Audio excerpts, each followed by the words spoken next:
January 15th, and we're here at Ricky Picardo's, 423 College Street, right on the corner of Bathurst, and I'm so excited. It's our first day here, and I am loving it. We're loving the vibe. We have an incredible show for you, and before we start on that, what do I do every week? What time is it? Hot Topics! That's right, it's time for Hot Topics. So again, we start talking about stuff that's on everybody's minds. It's what everybody's talking at, the coolers in the office. And so what's been happening? Well, it's a new year, so it's time for resolutions. How many people have made New Year's resolutions? How about a round of applause? How many people actually, okay, quite a few people. Now, how many people are actually going to stick to them this time? Not so much. Okay. So what's the resolution I do every year? Join the gym and actually go to the gym. You know how many rusty and like dusty memberships I have on my shelf? I actually need to activate again and start. But yeah, that's one of them. Going to the gym regularly, maybe 3, 4, 5 times. If I go there once a week, I'm going to be happy. I'm going to be very honest with you. And just, keep a positive attitude and, just go about things right, 2014, That's kind of what I want to do. So what else has been going on? A couple of days ago was the Golden Globe Awards. How many people watched the Golden Globe Awards? I did. Yeah? A couple people? What do you think of the acceptance speeches? Facebook unlike. That's what I'm saying. I'm thinking people are paid millions of dollars to memorize lines in movies, and yet come to the time where they're actually going to pick up an award, they lost it. They just, nothing came. 2 minutes of dead air for a lot of them, but you know what? I guess when it comes to that moment when the adrenaline's running, it's fresh, and you probably forget a lot of what you're supposed to say, and it happens to the best of us. Yeah, Golden Globe Awards. What else has been going on? The ice storm not too long ago. I think some people are still maybe kind of recovering from that. That was rough. That happened like days after my birthday, which was December 20th. And it was a tragedy for a lot of people. People out of power for days, and some people are still in recovery. So I hope it all gets back to normal, and we are, 2014, everyone is in the clear and with everything they need, power and support they need. So let's get into it. It is a brand new season. Really excited about who's coming on the show. If you could please put your hands together for the leader of the self-love movement, Gail Scott. She's going to be here today. She's got some great stuff to share, revolutionizing the idea of loving yourself. I love that. And we have spoken word artist and author Mutendei Nabutete here. He's releasing a book next month, so he's going to talk to us a little bit about his projects. And then it doesn't stop. The party keeps going. We have the musical stylings, R&B stylings of singer Rufus here today on the Nikki Clarke Show. So, you made the right choice by being here. So don't go anywhere. We'll be right back with Gail Scott.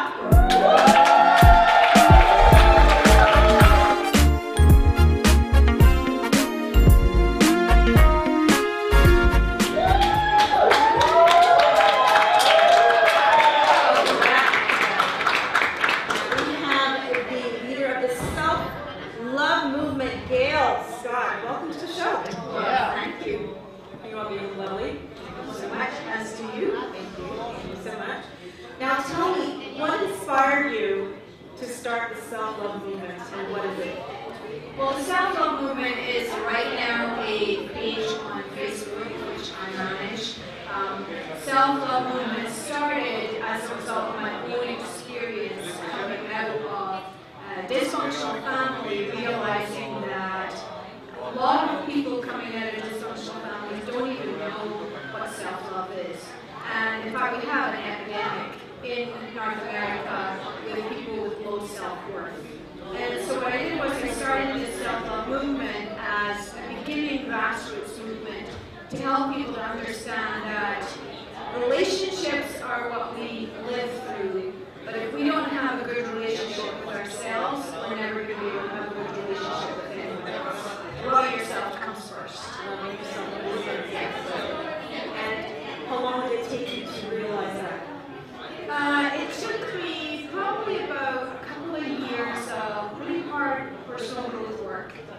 come to the realization that who I had been before wasn't someone that I really liked.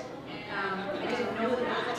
And when I started looking at myself and seeing the relationships that I had improve as a result of the work that I was doing with myself, I really began to understand that self-love is not selfish, which is very much the way it's portrayed. There's definitely a difference. It's really self-care. And we're not teaching our children how to do that, and especially girls, especially women in the world that we live in now, especially in North America. Most women are caretakers and caregivers, especially with our sandwich generations. We have women today in their 40s who are taking care of parents and taking care of children, and they're not taking care of themselves. So that's where it started from. So you need to care for a caregiver. You do. And women, as you mentioned, are socialized to give and to almost feel guilty about taking care of themselves. So you're trying to switch that notion around that it's okay to be all right with yourself and take care of yourself. Absolutely. That's absolutely what I'm doing. And the women that I work with find that they don't even know themselves because they've spent so much time looking after themselves. I do have an offer, which I would like to present. Absolutely, I like offers. So anyone out there who is in a position they would like to know a little bit more about themselves and take care of themselves better, I have my offer. It's called a Sizzling Success Session. Ooh, I like that. And the value is $200. And anyone who contacts me and says that they have come to me through the Nikki Clarke show will receive that session for free. And what we'll do is we'll really take a look at what they want. And you will be able to figure out what you want and how to get it. That's the offer. I think that's a sensational offer. And how do you actually dissect and find out what that person wants and what they need? So what I do is I have a unique process where I take people through their lives and we look at their values and we look at what's important to them, we look at what their needs are, and all the different areas of their life where maybe things are not the way they want them. And especially with relationships, and especially for women, because women are all about relationships, they're all about connecting, and it's all about feeling a sense of community and connection and love. And so that's one of the areas that women really feel a bit of an emptiness in right now because they're so busy taking care of everyone. So there's a disconnect. There's definitely a disconnect, yeah. Do you feel that men and women relate differently in relationships? Do you feel that women prioritize relationships and men not so much? They prioritize goals? It's true, they do. But biologically, men are trained to protect. That is what they do. They're singularly focused, and that's the way that they have been created. And women are really biologically trained to provide. It's not providing in the sense of going out and working, although we do have a lot of women working right now.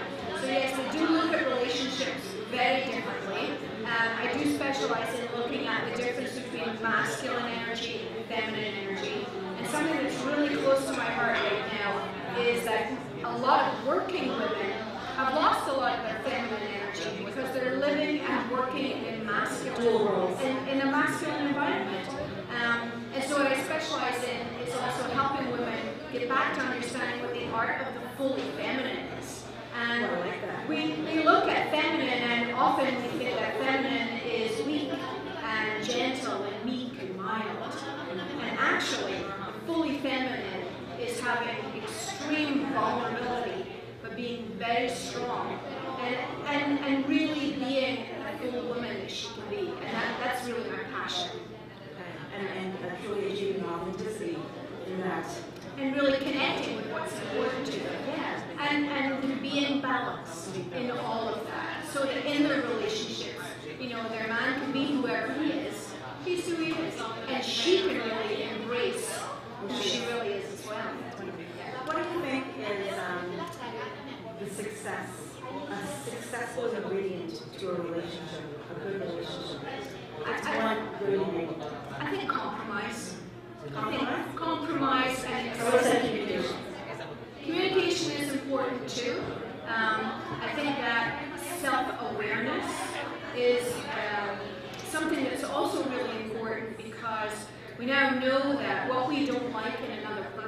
It is basically the part of ourselves that we don't like. Really? That is true thing. So if you can love the part of your partner that you really don't like that much, But you recognize within yourself. you recognize it within yourself and you love it in yourself, you're far more able to compromise in terms of what's coming at you from the other side. And understanding that, you know, everybody is unique and individual. And really seeing people from that perspective and coming from a place of love and acceptance. Always a place of love. Yeah. Wise words. And where can people find you? People can contact me at my website, gailscottinc.com. You can call me at 416-358-1457. Thanks so much for stopping by and sharing your family warriors. Thank you. Appreciate that. We'll be right back.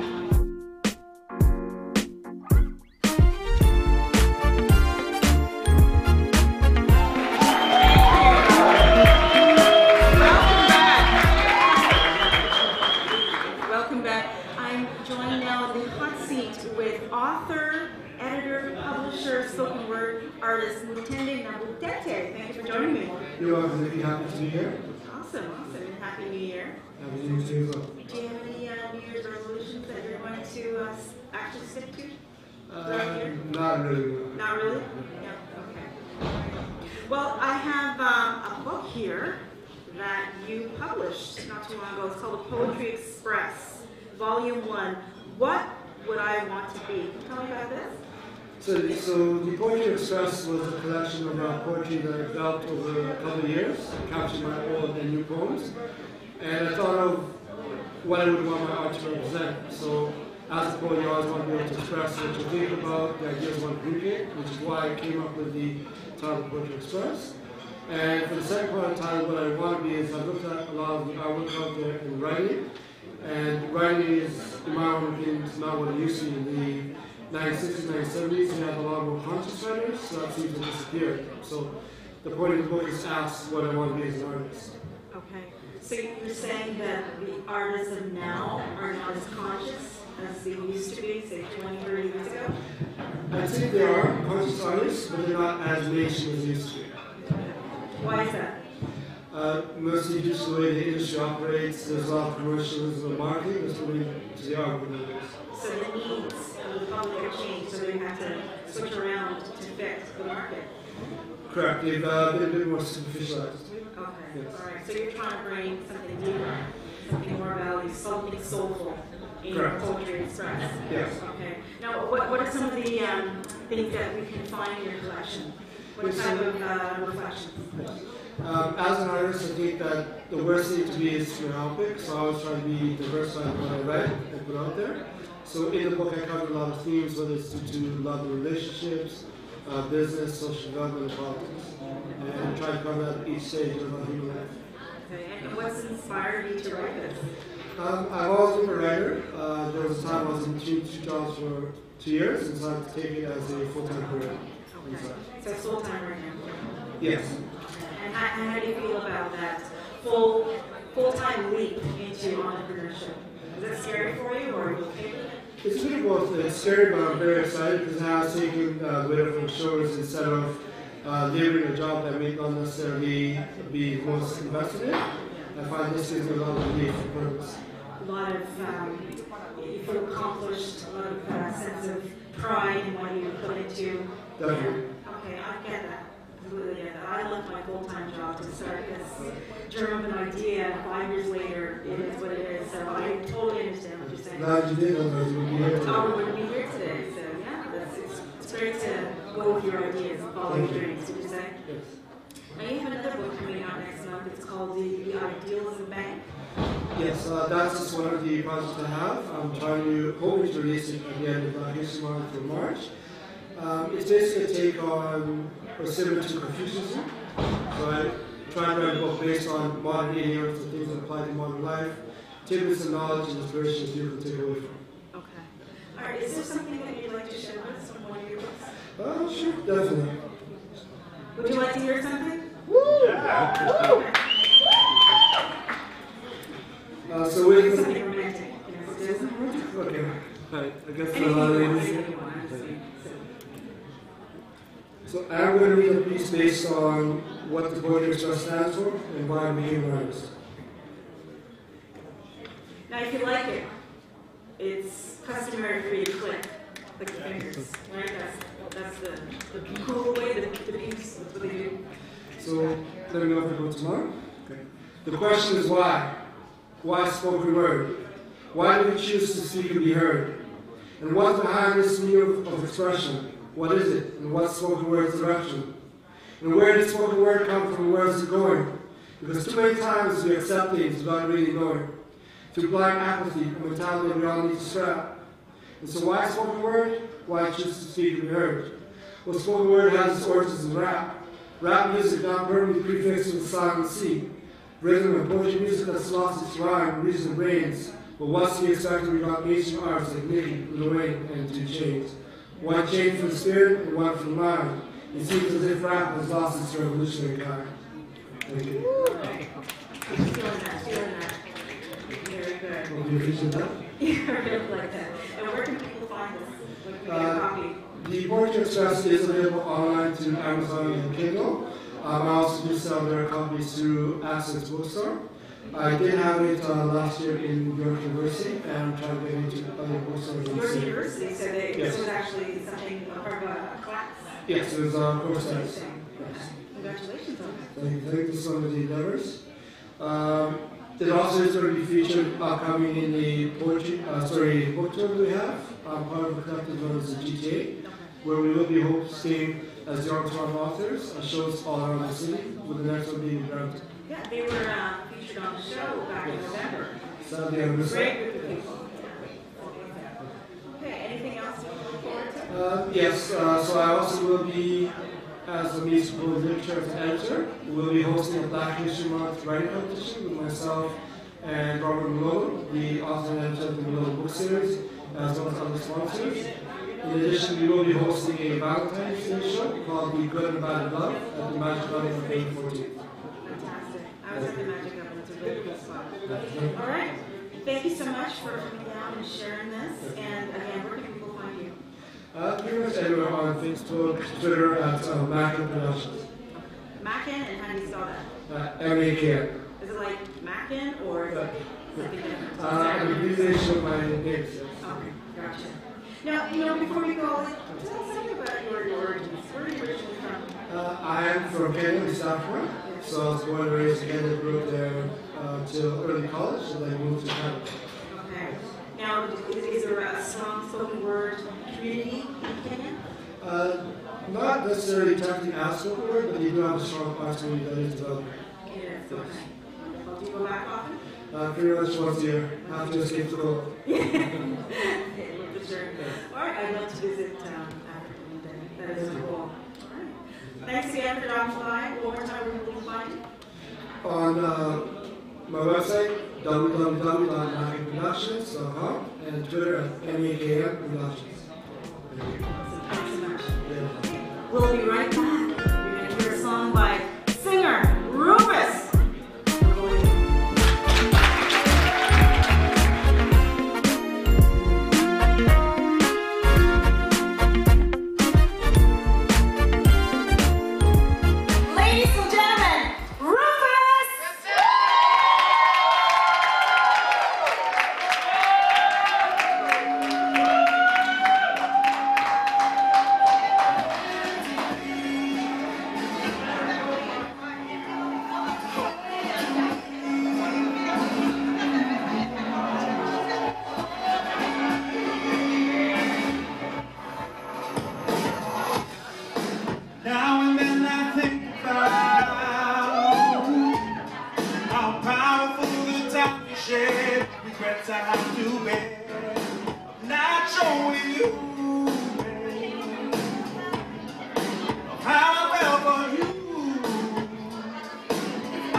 Meant to be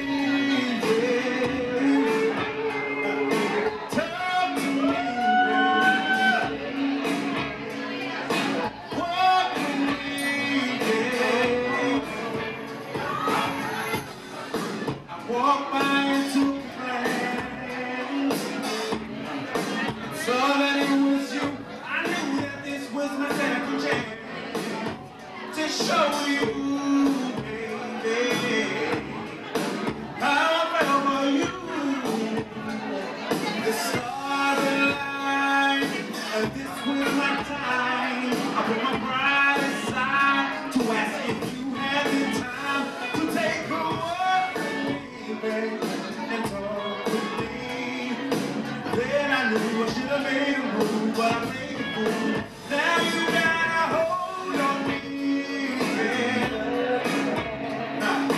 Play it to me, baby. Talk to me, walk with me,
However, the album is scheduled to release February 27th. Okay, that's just around the corner. Yes. And where can people find iTunes? Definitely iTunes. If you go on the website, rufusmusic.ca. And that's about it, yeah. Awesome. Yeah. Now, you've worked with some great people. Choclair. Yes. Drake's people. Yes. You're blessed. Now, how did you get connected with all those great people? You know, it's just one opportunity at a time. Like, the saying is so true when they say, like, when opportunity comes knocking, you just have to be prepared, right? So with every step of the way, it's just being definitely ready and just ready to go and showing what I have to offer to bring to the table and then just go, right? So don't miss those opportunities. Exactly, exactly. So what is an advice that you could give to up-and-coming singers? What's the formula for your success? Not giving up. It's been a long road, so do not give up. There will always be trials and tribulations and roadblocks, but learn from those obstacles and just persevere. Yeah. Jump over those roadblocks. Exactly. And where can people find you? RufusMusic.ca. On Facebook, it's Rufus. On YouTube, it's Rufus Music TV, and on Twitter, it's Rufus Music. Awesome. Thank you so much again. Thank you so much for having me. You gotta come back on the show sometime. I will. All right. Can I get my guests up on stage? Gail Scott, Mutendei, Nabutete. I'm amazed I can say that.